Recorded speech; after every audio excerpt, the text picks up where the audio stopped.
So guys, I want to do a video. And I got a huge stack of comics. This is only some of them. I've been buying a lot of comics lately because of the new 52 came out, I think, last year. And so I want to get into them a lot.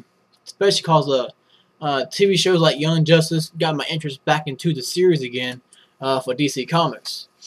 And I'm going to continue where I left off on Red Hood and the Outlaws. It's actually a pretty good series. I've actually already read all the other comics for this series so far. Now, the one I got is a paperback. Now, it's actually a bit cheaper. I think I got one over here for an example. Now, whenever comics come out, like in single issues, like let's say Birds of Prey single issues, whenever so many come out, like one, and they have, you see 0 issue and then 1 issue, and it goes to like 14 or whatever. Well, after so many months, they actually take a lot of these issues and put them all together in one book. Kind of like how we get Volume 1 here. And Volume 1 of this book, it has issues 1, 2, 3, 4, 5, 6, and 7.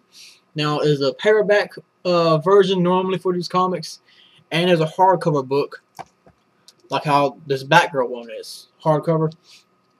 A lot more sturdy. Usually the hardcover books cost a bit more. Roughly around, I dropped them.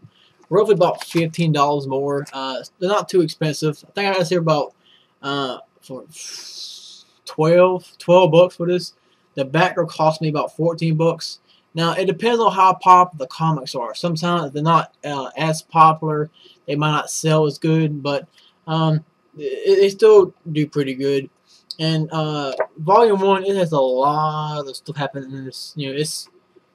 It's 7 issues. You know what I'm saying? Now, in the 0 issue, it showed you about Red Hood's past and how he became the Red Hood and stuff. And this one, it shows you what he's doing. It first starts off with him preventing a terrorist plan. They're trying to bring in bombs. He stops them. Well, when he stops them, shit don't work out the way he wants it to. He actually gets stranded on an island. He wakes up, and next thing you know, he's butt-ass fucking naked. Turns out Starfire is on this island, and she's tripped his ass. Got rid of all his clothes because he was damaged or whatever and shit, or hurt. And she's showing him around the island, and he's amazed by a fucking alien. She is not too enthusiastic about that. She finds that humans are obnoxious, and Starfire has always had trouble understanding humans. It's actually one of the biggest things in Starfire, and Starfire is one of my favorite characters, thanks to the TV show Teen Titans. If it wasn't for Teen Titans TV series, I wouldn't like Deathstroke as much as I do, probably. But in this version, it does have Starfire. She is being sexualized quite a bit. Now, here's a page. You can see Starfire. She's wearing this ridiculous outfit, sort of. In the original comic, she wore some kind of like a one-piece bikini. So it was still the same. This one is showing a lot more skin this time around, which is fine. I mean, let's put it this way. A lot of people who read these comics generally are males. So most male readers want to see, action and hot chicks. I mean, whether you're 12 years old or 24, it doesn't fucking matter. So some people made a big issue about Starfire in his comics. I have no problem with it. I really do. If you want to be fair, like one of the, I think, writers said, if you have a problem about it, you should be complaining about there aren't enough men in Speedos and shit, or run around almost half naked like Starfires all the time. And thank God, in my opinion, there isn't. But because you do see a lot more women running around like that shit, and you don't see a lot of men, right? So it does make sense.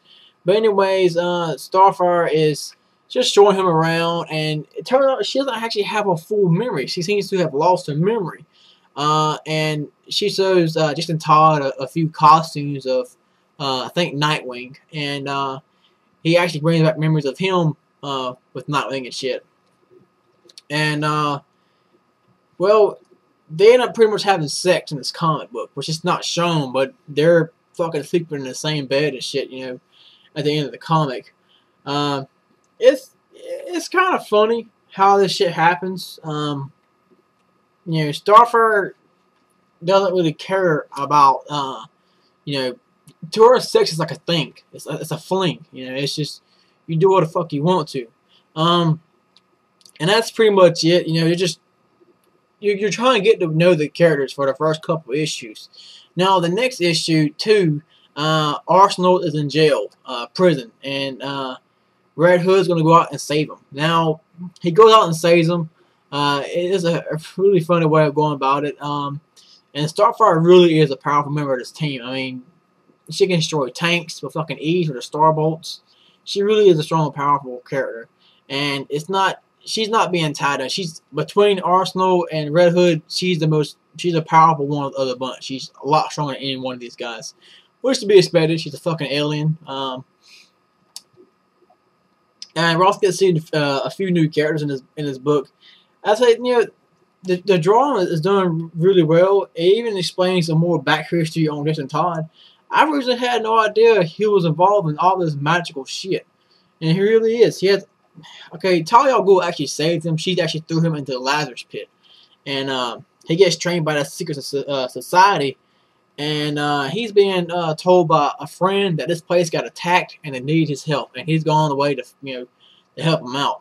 And he doesn't want Arsenal and Starfire to join in, but they do anyways. Jason Todd's a bit kind of pissed at Arsenal because he slept with Starfire. Now, Starfire doesn't really have a man. She doesn't really give a damn, like I said earlier. And so Jason Todd said he don't care about it and shit. It's a pretty funny banter in here. I mean, like I said, this series has, hell, it's got comedy, action, sex appeal. It's a real good book.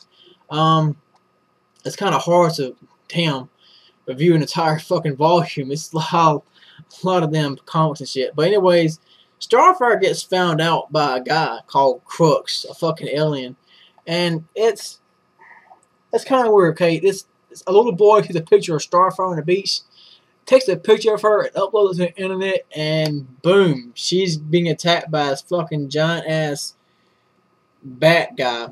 I can actually get a picture of it. Here it is. Alright. Here's a fucking picture of Crux. Now, they actually made a HairClix version of him, and he kind of sucks ass. He looks pretty cool. It's like damn, a superpowered version of Man-Bat, but he actually gets his ass kicked pretty easily. But he actually does beat Starfire easily. He actually outsmarts her. Isn't really a whole lot that happens, I don't really want to spoil anything, but it delves into the characters' backstories and the history for the first couple of chapters, and talks about how they are.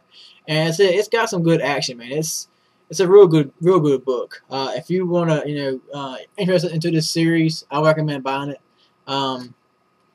As I said again, I normally review small things, but reviewing something is this large, I don't want to actually spoil it, but it's a real good book. These volumes aren't too bad. The only problem about volumes that they come out, I think about maybe about every half a year. So if you're waiting for a volume, it could take a while. But it's actually better and cheaper wise, because let's say you buy a comic book like Red Hood and Outlaw.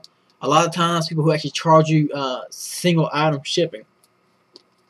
Now, sometimes you actually find somebody selling all these comics with a good price of shipping wise. I bought 8, 9, 10, 11, 12, 13, and 14 all together, and guys was doing like $5 shipping. Sometimes these guys will have fucking, let's say you want to just buy a single comic itself. Just to buy this comic, it's like $3 for a comic. And then you're looking about $3 to $5 shipping, depending on who's sending it and how far it came from, and if it's in the same country and shit. So the volumes do come in handy price wise. But if you want to get a hold of comics a lot faster, I recommend just buying these. But if you just are now getting into the comics, I recommend buying these volumes, as they can be a bit cheaper because you save less on shipping. And I like it how you don't have to have as many comic books laying around. Like, So this is actually seven. This is 7 issues in this book, and let's see. This is 7 issues right here, roughly, and it's in this all these books, and so you gotta take them all out, put them back up again. So I recommend buying the volumes if you just start out. Like I said, it's a real good book. Justin Todd is a pretty cool character, man. I originally thought that he was just a gun-slinging character, but he uses swords and shit. He has all these damn magical swords he used for fighting magical enemies. Arsenal's a pretty cool character.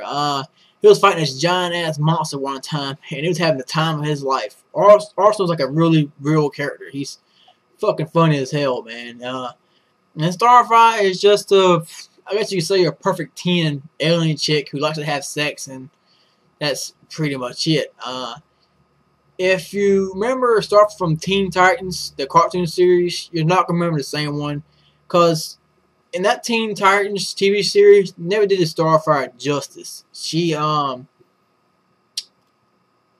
a lot more naive and a lot more, in my opinion, well dressed as opposed to this version. She was not as vocal about sex and shit. She seemed to have more fixated on one person. And this comic, she seems to be, she goes with who the hell she wants to. That's pretty much it for my review, guys. So I don't want to spoil a whole lot, I'm going to be reviewing the other chapters separately. I can give you better reviews for those, but for his huge volume, I recommend getting it, man. It really is a good read. If you want to get into DC Comics, check them out. I'll see you guys next time.